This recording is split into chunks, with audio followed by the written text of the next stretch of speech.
വമ്പൻ ഓഫറുകൾ നിങ്ങൾക്കായി ഒരുക്കിയിരിക്കുന്നു. എല്ലാം ഞങ്ങളുടെ സ്വന്തം പണിശാലയിൽ നിർമ്മിക്കുന്നതുകൊണ്ട് നിറഞ്ഞ ഗുണനിലവാരത്തിലും ക്വാളിറ്റിയിലും നൽകാൻ ഞങ്ങൾക്ക് കഴിയുന്നു. ഡിസോക്കോ ഫർണിച്ചർ, വണ്ടൂർ, വെള്ളാമ്പുറം.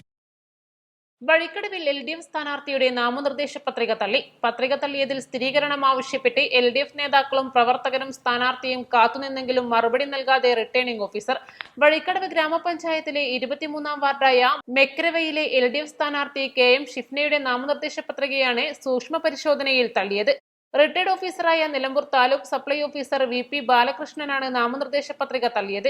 കുടുംബശ്രീയിൽ നിന്നും ഓണറേറിയം വാങ്ങുന്നതിനാൽ നാമനിർദ്ദേശ പത്രിക തള്ളി. എന്നാൽ ഇക്കാര്യങ്ങൾ രേഖാമൂലം എഴുതിത്തരണമെന്ന് LDF നേതാക്കളും സ്ഥാനാർത്ഥിയും ആവശ്യപ്പെട്ടു. തങ്ങൾക്ക് തുടർ നടപടിക്ക് കോടതിയെ സമീപിക്കാനാണെന്നും ഇവർ പറഞ്ഞു. വഴിക്കടവ് ഗ്രാമപഞ്ചായത്തിലെ 23-ാം വാർഡ് മേക്രോവയിൽ നിന്ന് ഞാൻ സ്ഥാനാർത്ഥിയായി മത്സരിക്കുക എന്ന് ഞാൻ CDSന്റെ കീഴിലുള്ള ഒരു പ്രൊജക്റ്റാണ് ഞാൻ വർക്ക് ചെയ്തുകൊണ്ടിരിക്കുന്നത്. അതായത് കർഷകരുടെ ഒരു പ്രൊജക്റ്റാണ് ഞാൻ ചെയ്തുകൊണ്ടിരിക്കുന്നത്.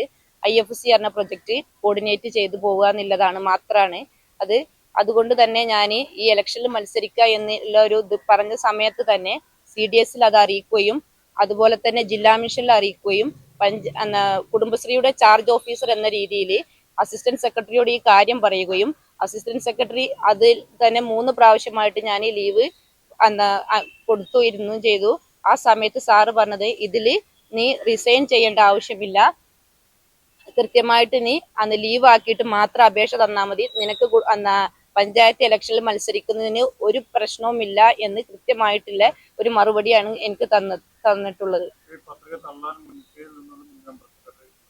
ആണ് ഞാൻ ഈ കാര്യങ്ങള് നോമിനേഷന്റെ പേപ്പറുമായിട്ട് ബന്ധപ്പെട്ട് ഞങ്ങൾ ചേംബറിൽ ഇരിക്കുന്ന സമയത്ത് സെക്രട്ടറിനോട് ചോദിച്ചു, സെക്രട്ടറി നിങ്ങൾ ഇത് പറഞ്ഞില്ലേ, നിങ്ങളോട് ഞാൻ ചോദിച്ചതല്ലേ എന്ന് ചോദിച്ചപ്പോൾ എന്നോട് സെക്രട്ടറി ആ രൂപത്തിലാണ് സംസാരിച്ചത്. ഞാൻ ലീവല്ലേ അനുവദിച്ചത് എന്നാണ് സെക്രട്ടറി പറഞ്ഞത്. തികച്ചും രാഷ്ട്രീയപരമായിട്ട് തന്നെയാണ് ഈ ഒരു തീരുമാനം എടുത്തിട്ടുള്ളത് സെക്രട്ടറി.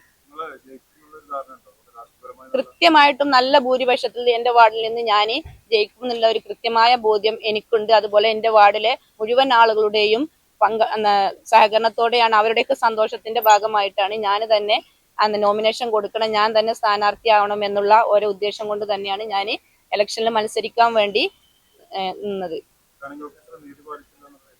ഉണ്ട്. ഞാൻ ആ പറഞ്ഞ സമയത്ത് എനിക്ക് വളരെ വിഷമമായി. എന്തായാലും ഏതൊരു ഓഫീസിൽ കയറി ചെന്നാലും നമുക്കറിയാം ഏതൊരു ഫയലിനായാലും അതിനെന്തെങ്കിലും അപേക്ഷകൾക്ക് എന്തെങ്കിലും കുറവുണ്ടെങ്കിൽ ഓക്കെ നമുക്കത് മാറ്റിവെക്കാം, അല്ലെങ്കിൽ കുറച്ച് സമയത്തേക്ക് മാറ്റിവെക്കാം. അല്ല, നേരിട്ട് ഡയറക്റ്റ് എന്നോട് പറഞ്ഞത് നിന്റെ പത്രിക നിരസിക്കുകയാണ് എന്നാ പറഞ്ഞു. അപ്പൊ ഞാൻ പറഞ്ഞു അത് പറ്റില്ല എന്ന് പറഞ്ഞു. എന്താന്നില്ല കൃത്യമായിട്ടുള്ള എവിഡൻസ് എനിക്ക് കിട്ടണം എന്ന് പറഞ്ഞു. എന്നാൽ വിശദീകരണത്തിന് ഇലക്ഷൻ കമ്മീഷന് നൽകാൻ കത്ത് തയ്യാറാക്കുന്നുണ്ടെന്ന് റിട്ടേണിംഗ് ഓഫീസർ പറഞ്ഞു. എന്നാൽ വൈകുന്നേരം പത്രിക തള്ളിയതായി കാണിച്ച് കത്ത് തയ്യാറാക്കി. എന്നാൽ ഇത് വാങ്ങാൻ സ്ഥാനാർത്ഥിയും നേതാക്കളും തയ്യാറായില്ല. ഉച്ചയ്ക്ക് 1:45 പരിശോധിച്ച് പത്രിക തള്ളിയ വിവരം രേഖാമൂലം സ്ഥാനാർത്ഥിക്ക് കൈമാറിയിരുന്നുവെങ്കിൽ ഇവർക്ക് കോടതിയെ സമീപിക്കാൻ കഴിയുമായിരുന്നു.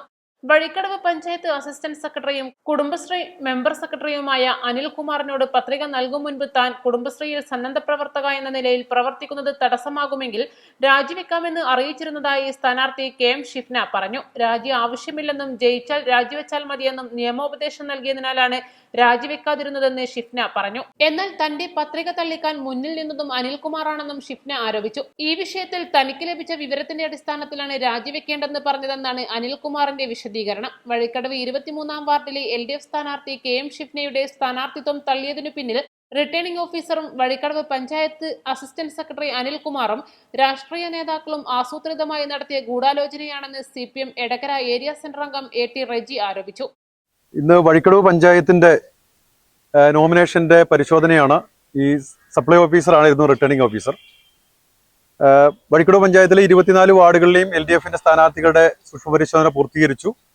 ഏതാണ്ട് 1:45 മണിയോടുകൂടിയാണ് 23-ാം വാർഡിലെ സ്ഥാനാർത്ഥി ഷിഫ്നയുടെ നോമിനേഷൻ പരിശോധന നടക്കുന്നത്. ആ സമയത്ത് അത് മാറ്റിവെക്കുകയും ഈ 4:30 മണി വരെയായിട്ടും അതിനൊരു മറുപടി തന്നിട്ടില്ല. കുടുംബശ്രീയിലെ ഒരു സന്നദ്ധ പ്രവർത്തകയാണ് ഷിഫ്ന. അത് ഇവിടെ ഇലക്ഷൻ കമ്മീഷന്റെ സർക്കുലറിലോ കുടുംബശ്രീയുടെ സർക്കുലറിലോ അല്ലെങ്കിൽ ഏതെങ്കിലും തരത്തിലോ കുടുംബശ്രീയിലെ ഒരു സന്നദ്ധ പ്രവർത്തക അയോഗ്യയാണെന്ന് പറയുന്നില്ല. മാത്രമല്ല, കുടുംബശ്രീയിലെ ഒരു സന്നദ്ധ പ്രവർത്തക എന്ന നിലയിൽ അവിടുത്തെ വഴിക്കടവ് പഞ്ചായത്തിന്റെ അസിസ്റ്റന്റ് സെക്രട്ടറിയോടും ഈ കാര്യം പറഞ്ഞപ്പോൾ അവർക്ക് ഈ നോമിനേഷൻ അത് അയോഗ്യതയല്ല, അതിന് ലീവ് എടുക്കുകയോ രാജിവെക്കുകയോ വേണ്ടതില്ല എന്ന് ഉപദേശം കൊടുത്ത ആളുകൾ ഇവിടെ വന്ന് വളരെ മനഃപൂർവ്വമായി റിട്ടേണിംഗ് ഓഫീസറും രാഷ്ട്രീയ താല്പര്യമുള്ള ഉദ്യോഗസ്ഥരും ചേർന്നുകൊണ്ട് ഷിഫിനയുടെ നോമിനേഷൻ തള്ളി എന്ന് ഇതുവരെ ഞങ്ങളെ അറിയിച്ചിട്ടില്ല. പരിശോധന അന്തിമമാക്കാതിരിക്കുകയാണ്. ഈ 4:30 മണി വരെ റിട്ടേണിംഗ് ഓഫീസർ ഒരു മറുപടിയും തന്നിട്ടില്ല. മാത്രമല്ല, കോൺഗ്രസിന്റെ നേതാക്കന്മാർ 2 ദിവസക്കാലം മുമ്പ് തന്നെ നാട്ടിൽ പറഞ്ഞു, ഇതാ ഷിഫിനെ അല്ല സ്ഥാനാർത്ഥി, ഡെമ്മി സ്ഥാനാർത്ഥിയാകേണ്ടി വരുമെന്ന് പറയുകയാണ്. എന്ന് പറഞ്ഞാൽ വഴിക്കടവിലെ UDFന്റെ ആളുകളും അവിടുത്തെ സെക്രട്ടറി ഉദ്യോഗസ്ഥരും അടക്കമുള്ള ഇലക്ഷൻ കമ്മീഷനിലെ ഉദ്യോഗസ്ഥരടക്കമുള്ള ഗൂഢാലോചനയുടെ ഭാഗമാണിത്. നിലമ്പൂർ മിനി സിവിൽ സ്റ്റേഷനിലെ നിലമ്പൂർ താലൂക്ക് സപ്ലൈ ഓഫീസിൽ പത്രിക തള്ളിയതിനെ തുടർന്ന് 2 മണിക്കൂറോളമാണ് തർക്കം നിലനിന്നത്. സുരക്ഷയുടെ ഭാഗമായി പോലീസും സ്ഥലത്തെത്തിയിരുന്നു. LDF നേതാക്കളും ഉദ്യോഗസ്ഥരും തമ്മിൽ വലിയ തർക്കത്തിലേക്കാണ് കാര്യങ്ങൾ നീങ്ങിയത്. പത്രിക തള്ളിയ വിവരം യഥാസമയം റിട്ടയർഡ് ഓഫീസർക്ക് നൽകാൻ കഴിയുമായിരുന്നു. ഈ വിഷയത്തിൽ റിട്ടേണിംഗ് ഓഫീസർ വ്യക്തത വരുത്താത്തതും കാര്യങ്ങൾ തർക്കത്തിലേക്ക് നയിക്കാൻ ഇടയാക്കി. ഇലക്ഷൻ കമ്മീഷന്റെ നിർദ്ദേശങ്ങൾ പാലിക്കുക മാത്രമാണ് ചെയ്തതെന്നും റിട്ടേണിംഗ് ഓഫീസർ അറിയിച്ചു. East live, Nilambur. വെഡിംഗ് ആഭരണങ്ങൾ, ലൈറ്റ് വെയ്റ്റ് ഡെയിലി വെയർ ആഭരണങ്ങൾ, ഡയമണ്ട് ആഭരണങ്ങൾ എന്നിവ ഏറ്റവും കുറഞ്ഞ പണിക്കൂലിയിൽ നിങ്ങൾക്ക് സ്വന്തമാക്കാം. Haya gold and diamonds, Bandur and Elankur.